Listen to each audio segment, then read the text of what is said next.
parkir di sini. Pelan-pelan, Don.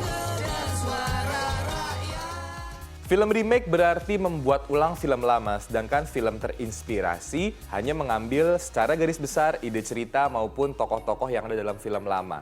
Namun pengembangannya di masa kini bisa sangat berbeda dibandingkan film lamanya. Salah satu contohnya adalah Ini Kisah Tiga Darah yang baru saja dirilis kemarin, terinspirasi dari film Tiga Darah tahun 56. Film ini tetap bercerita tentang kisah cinta tiga saudari cantik yang sepertinya mirip, namun nama tokoh utama dan juga plot cerita di Ini Kisah Tiga Darah berubah. Bukan hanya itu, lagu maupun original soundtracknya pun berbeda dibandingkan lagu-lagu tahun 56.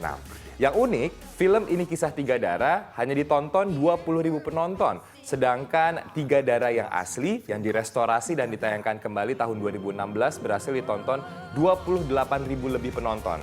Artinya Ini Kisah Tiga Darah walaupun terinspirasi namun tidak terlalu sukses ya. Lagi-lagi bicara soal perkawinan ternyata membawa kerepotan akan banyak pengorbanan. Anda yang mengaku penggemar Warkop DKI tentu sudah tahu bahwa baru-baru ini ada sebuah film yang terinspirasi dari beberapa kisah Warkop yang disutradarai oleh Anggi Umbara berjudul Warkop DKI Jangkrik Bos Part 1. Namun setelah dirilis, tidak semua publik menyambutnya positif. Ada yang menganggap film ini tidak lucu dan juga terlalu dipaksakan. Namun tidak sedikit juga yang beranggapan bahwa film ini mengembalikan memori lama akan Warkop DKI. Jangkrik, Bos. Siapa tak kenal pasangan Galih dan Ratna dari film Gita Cinta dari SMA yang rilis tahun 79. Pasangan yang diperankan oleh Rano Karno dan juga Yesi Gusman ini menjadi ikon kisah cinta remaja saat itu. Semakin gelap. 37 tahun kemudian atau tahun ini dimulai sebuah proses syuting film yang terinspirasi dari Gita Cinta dari SMA berjudul Galih dan Ratna. Diperankan oleh Reval Hadi dan juga Sheryl Sheinafia. Film ini disutradarai oleh Lucky Kuswandi. Mereka memulai syuting pada bulan Juni 2016 dan dijadwalkan tayang pada tahun 2017.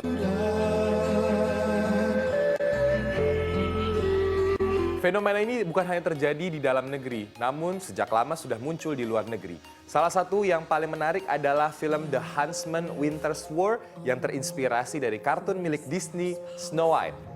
Walaupun terinspirasi, banyak publik mempertanyakan dan juga menyayangkan film ini karena dinilai plot cerita yang terlalu jauh dari kisah Snow White hingga tidak ada kemunculan Snow White di dalam film ini.